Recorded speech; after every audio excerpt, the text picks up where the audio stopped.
Et yo l'équipe.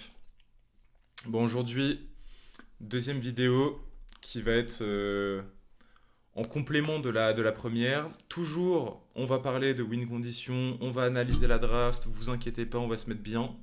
Et ça va être du coup ouais, vraiment un complément par rapport à la première, puisque dans la première, je vais vous mettre le lien d'ailleurs juste en dessous.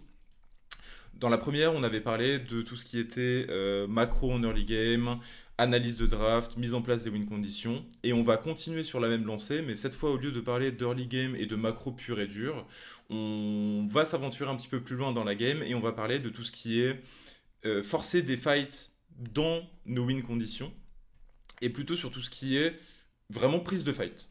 Prise de fight, comment jouer la carte, mais plus mid-late game. Donc c'est vraiment, j'ai déjà dit 3 fois, un complément par rapport à la première vidéo que je vous invite à regarder. Comme d'habitude, on va parler des deux compositions. Pour le coup, là, c'est vraiment extrêmement simple. Les deux sont extrêmement dans une même direction. Composition front to back siège, trois grosses front lane, un enchanteur, AP carry, AD carry. Voilà, pas besoin d'en dire beaucoup plus. Composition snowball catch. On veut jouer la carte, Ertalia, Lee Sin qui bouge vite sur la carte, Nautilus pareil, on veut tuer quelqu'un, continuer le fight, ici on veut recevoir, tuer quelqu'un, prendre un objectif, on a envie vraiment d'être en réception en early game, vraiment contrôler la carte, prendre un maximum d'infos sur Lee Sin. Vous l'avez compris, Vitality va devoir mettre du rythme dans la game, essayer de snowball au maximum l'early game de façon à ce que leur sideliner ait des grosses pressures. Yone, pressure dans Cassante, pressure dans Vlad. Ah, il s'appelle Vladi aussi, frérot, fais un effort. Dans Azir. Et voilà. Au moins, vous avez le topo pour la draft. On va vouloir jouer en réaction du côté de Cassé, donc avec de la vision. Et on va vouloir snowball du côté de Vitality pour jouer les sides. Et du côté de Cassé, on veut ce groupe à 5 sous les tours, taper, recevoir et re-engage. En termes de teamfight. Maintenant, nouvelle adaptation, la petite caméra qui bouge toute seule. Hop, on est un vrai streamer maintenant, sauf que je stream pas. Je regarde des vidéos, mais c'est pas grave. On est un vrai YouTuber. Ce qu'on va faire, c'est que l'early game, on va passer. Alors, on va passer. Je vais pas vous perdre dès le début. Ce qu'on va faire, c'est qu'on va avancer comme ça. Comme on a dit, Hiverne, il passe tout bot, il clear plus vite que Lee Sin. Pareil, on l'a vu dans la vidéo précédente. Donc ça, je vous invite à check si vous êtes perdu.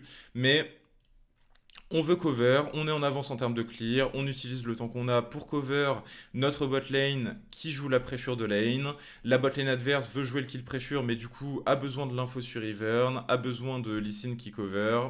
On est là en premier pour casser, du coup on a le contrôle de wave, pas de problème. Ça repart sur du clear classique. Petite tentative d'invade en early game de la part de Vitality, c'est exactement ce qu'il faut faire. Alors c'est très light, ça passe pas, mais dans l'idée c'est pas mal, mais c'est pas ce qui nous intéresse. J'ai pas précisé, mais on va beaucoup suivre Cassé. C'est ce qu'a fait Cassé qui est vraiment extrêmement intéressant dans cette game. Pareil, bon, les petits pas, la botlane Cassé, on connaît, c'est du solide, pas de problème, fait de jeu. Premier objectif fait par Vitality, c'est le Drake. Du coup, position topside prise par Cassé, position botside prise par Vita, pas de problème. Maintenant, on va rentrer dans la première chose qui est vraiment intéressante. On va avancer un petit peu, il va pas se passer grand-chose. Juste, voilà, cover de l'Insas au bot, on connaît, etc. Et là, premier timing très intéressant. On a Lee Sin qui reset. On a l'info sur la ward qu'on a vu juste avant. Azir Prio. Et là, premier concept réellement très intéressant. On a les frérots Linsas et Vladi qui vont tranquillement aller récupérer un petit void. Et ça, en fait, c'est un principe qui est genre avec Ivern, Vlad. J'ai vraiment envie de l'appeler Vlad, hein. Avec Ivern Azir, les objectifs en very early, on les fait. Ah, je suis en train de réfléchir à un duo qui ferait moins vite les objectifs, mais c'est vraiment dur à trouver. C'est extrêmement lent. Et du coup, ce qu'on fait, c'est qu'on prend juste un petit void. Et pour une raison qui est super intéressante, c'est que déjà, pour ceux qui savent pas, le premier void donne plus d'XP que ceux d'après. Ça veut dire qu'en termes de temps investi, c'est beaucoup plus intéressant de faire le premier parce qu'il n'y a pas le shield que les autres vont avoir après et il donne plus d'XP. Et la deuxième chose, c'est que, on en parlait, Yone très fort en side, Talia très fort en side, très fort pour join le side, Lee Sin très fort pour impacter top, impacter bot après sur les sides, et du coup on a une composition Vitality qui veut snowball, qui veut jouer les sides, taper les tours. On voit qu'au top il y a déjà deux plates qui ont été prises par Naknako en pur 1v1 à 8 minutes 30 de jeu, et du coup deny cette petite void, c'est très important et ça a beaucoup plus d'impact que ce qu'on pourrait penser. Et c'est fait sur un timing excellent puisque Azir ne perd rien au mid, il a tout récupéré, il avait la prio. En jungle, pareil, c'est Ivern, donc pas de problème. Et du coup, extrêmement intéressant. Maintenant, on va continuer à avancer un petit peu. Pas de problème. On voit que bot, ça continue à pressure, comme prévu dans le match-up, donc pas de problème. Et là, pareil, il va y avoir le premier move intéressant. Déjà, on va rappeler, parce que vous commencez à me connaître sûrement, je vais vous bassiner avec ça. On va regarder le 3v3 de chaque côté. Ce qui se passe, c'est que Lee Sin, Kalista et Nautilus ont envie de go in, prendre un kill, équipe. Parce que ce qui les intéresse, c'est les golds. Vitality, ce qu'ils veulent, c'est avoir tellement de gold que KC ne peut pas mettre en place sa composition de groupe mid et pressure par les sides. Donc, ce qu'on sait, c'est que sur la bot lane, c'est à Vitality de créer l'engage et KC veut juste recevoir. Et là, il y a deux choses qui vont être vraiment extrêmement intéressantes. Déjà, c'est ce trade sur Fléchy qui fait qu'il va perdre énormément d'HP, il va se retrouver à 300 HP. Et du coup, qu'est-ce qui est logique pour casser? C'est que Vitality va essayer de capitaliser sur le trade qu'ils viennent de prendre. Et on voit le petit Ivern là qui se cache sur la barre d'avancement de la game. Qu'est-ce que va faire l'Insas? Extrêmement intelligemment, c'est que il va venir se positionner en counter gank.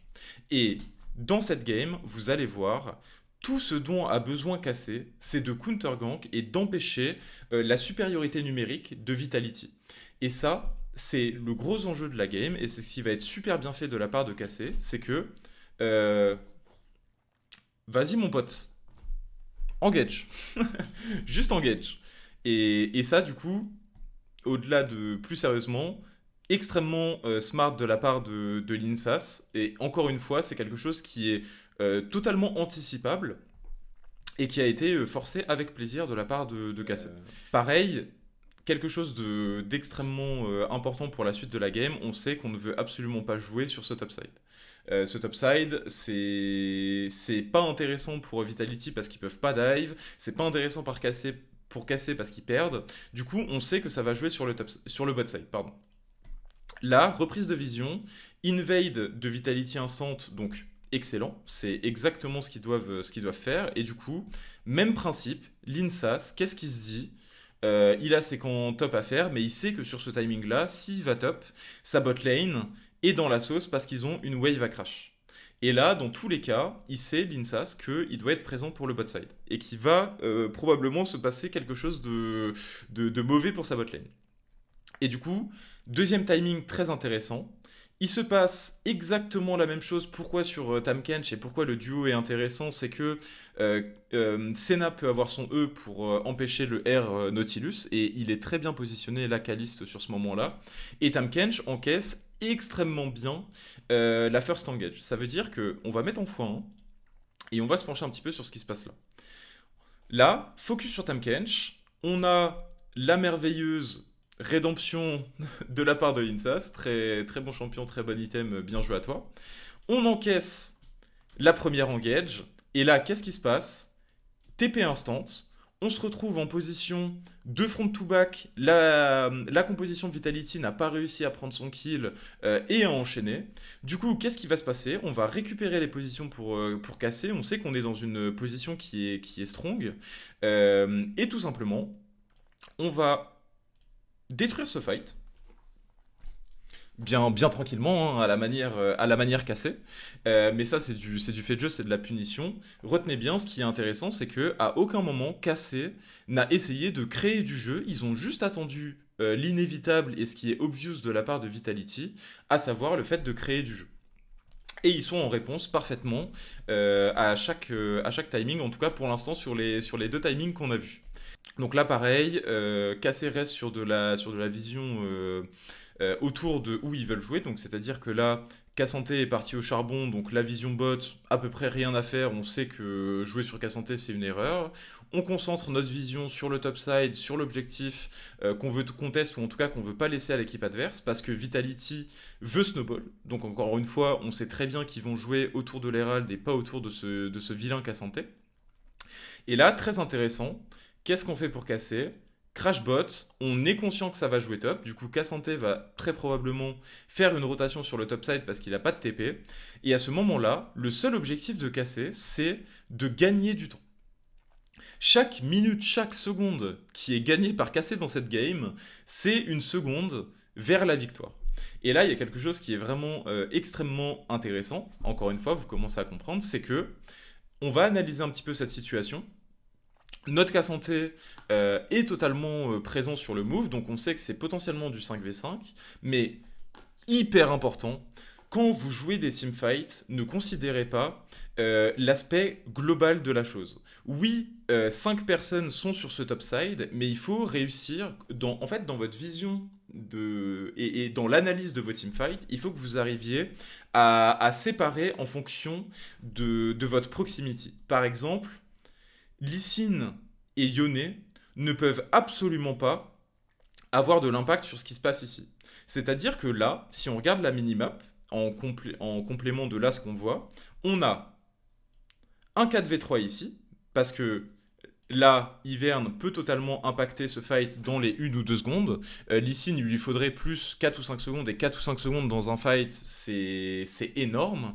Yone est totalement out, et on a Azir qui arrive en second couteau, qui flanque.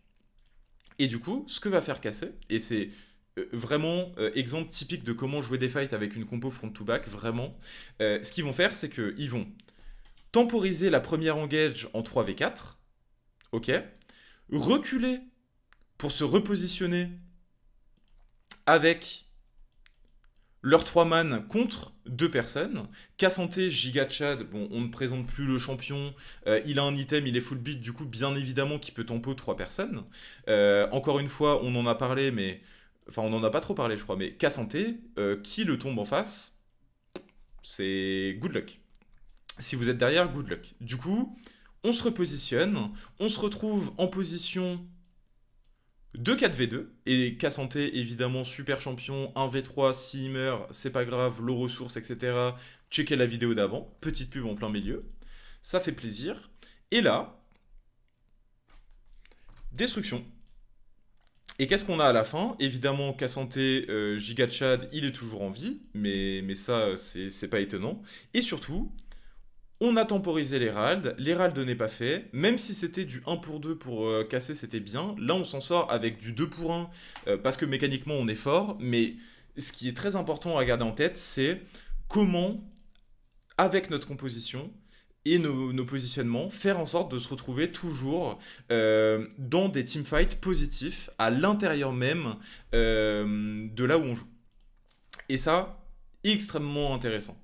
Et n'hésitez pas à revoir ce passage-là un peu au ralenti. Là, je vais avancer parce que voilà, encore une fois, le but n'est pas de review exactement sur ce teamfight précis. Mais en tout cas, extrêmement intéressant comment ils l'ont joué et c'était pas loin d'être pixel. Évidemment, il y a toujours des choses à améliorer, mais c'était en tout cas très très bien. Euh, Là, on va parler de quelque chose qui est... on va rentrer dans l'aspect vraiment macro de la game. Et là, on a quelque chose qui est extrêmement intéressant, dont on a déjà parlé, encore une fois, dans la première vidéo, c'est que dès que vous avez des pressures en side, dans n'importe quel game, vous voulez les utiliser pour faire quelque chose sur la carte. Étant donné que cette T1 mid est encore up et qu'elle nous sort par les yeux, encore une fois, T1 mid, T1 la plus importante du jeu. Pourquoi? Parce qu'une fois que vous avez retiré cette T1, vous pouvez avancer votre vision bien plus deep et siège pour prendre les tourelles en side. Et du coup, avancer la vision vous permet d'avoir de la pressure et donc de prendre les autres tours beaucoup plus rapidement, d'avancer les waves au mid, etc., etc.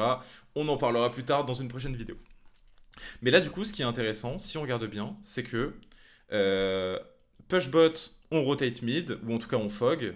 Push top, on rotate mid, ou en tout cas on fog. Et du coup, qu'est-ce que ça va donner? On va repasser en x2 parce que là, on se fait un petit peu chier, ça c'est la qualité, mon ref.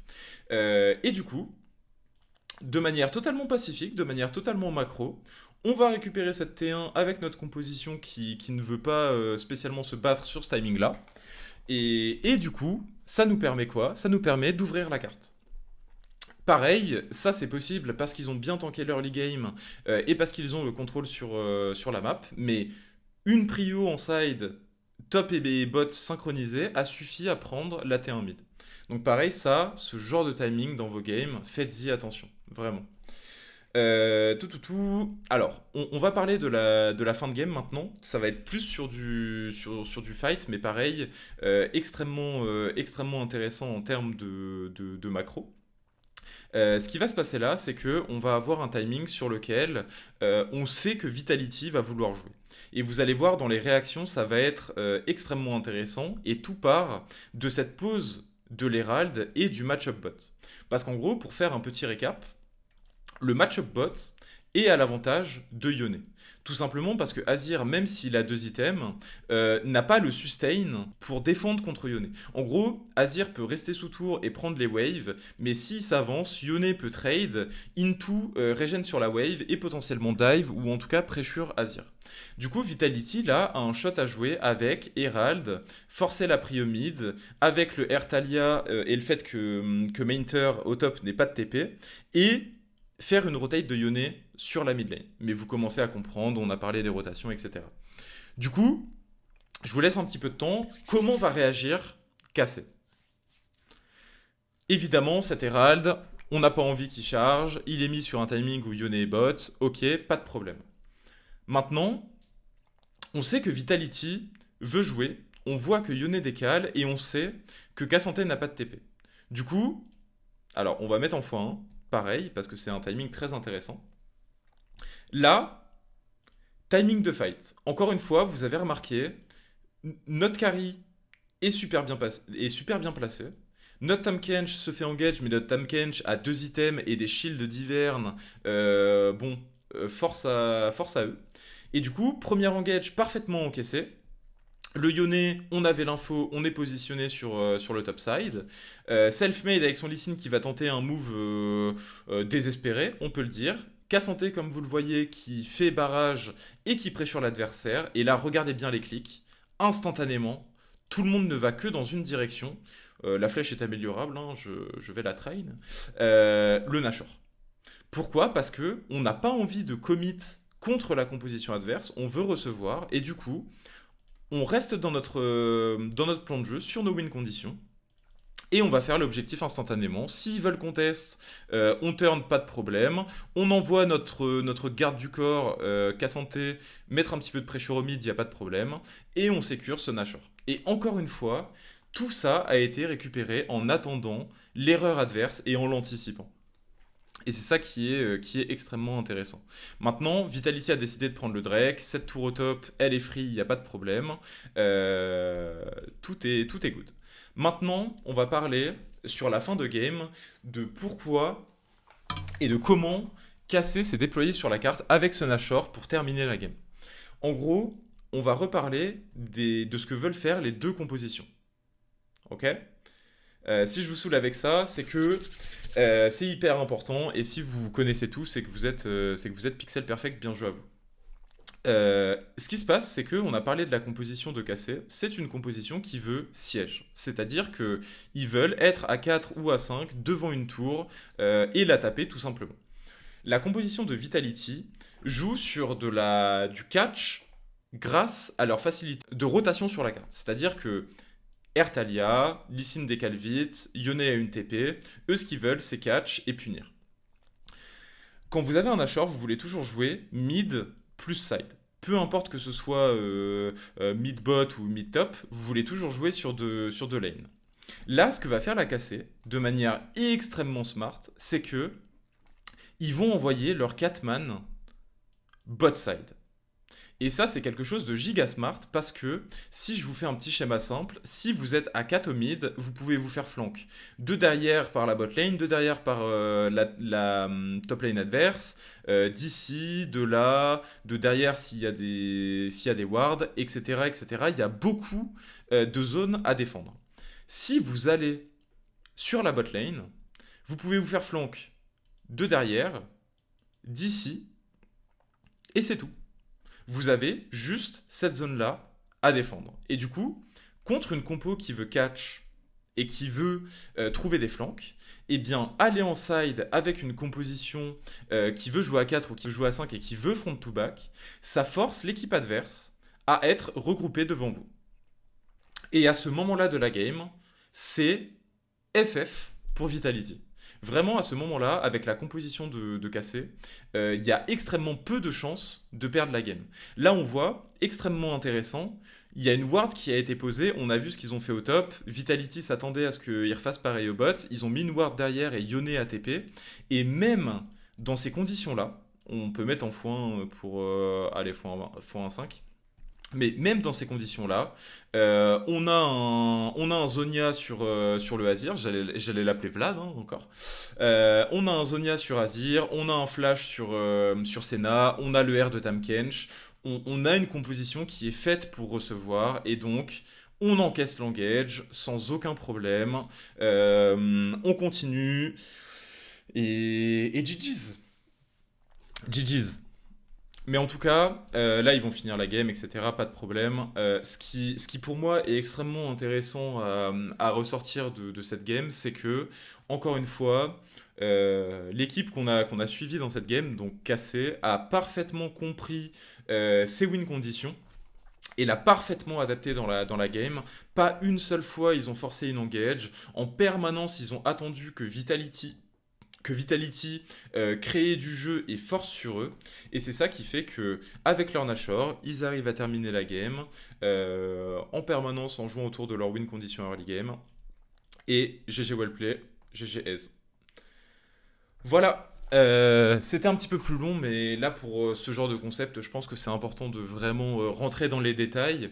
Encore une fois, si vous trouvez que j'appuie trop sur certains trucs, que je répète trop, par exemple, win condition, comment on veut jouer, etc., j'ai l'habitude de faire ça pour vraiment que ça rentre en tête et que vous compreniez bien.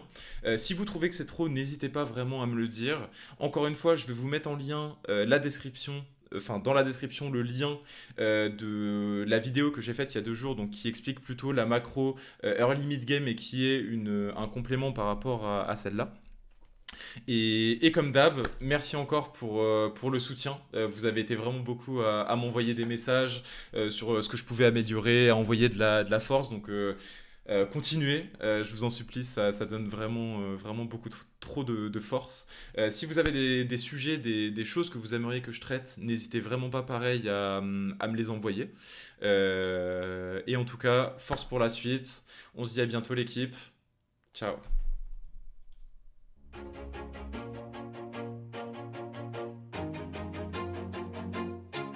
Always do it on my own, so I gotta get through it. And the only thing I know is to love what I'm doing. Never give up, never slow, till I finally prove it. Never listen to the no's, I just wanna keep moving.